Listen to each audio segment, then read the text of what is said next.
This is Grandma's star in just two different colors, a medium and a dark, and a background. The patches are 4-patch and triangle and a square, and those triangle and a square pieces are both colors. So take your strips, start out with the dark, make 2 sets, sew them together. You have 2 medium, and then the last one is medium and dark in your 4-patch. Take one strip, place it right sides together, and get them all lined up so they lock together. Now, Shape Cut is a great tool. You can cut in 1/2-inch increments.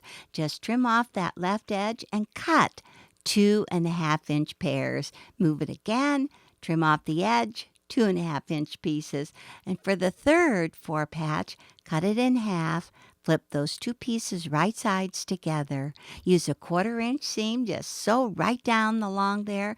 You're going to unsew stitches in the seam allowance on one side, then turn it over and unsew on the second side. Lay your block flat, open it up, swirl those seams clockwise, and mush it good right in the middle. Now, take your cutting gizmo. It's great for cutting all that assembly line sewing apart. Put the 2-color 4-patch, match the fabrics so you have diagonal lines. Your triangle and a square patches are next. Just place those to line up with the fabrics.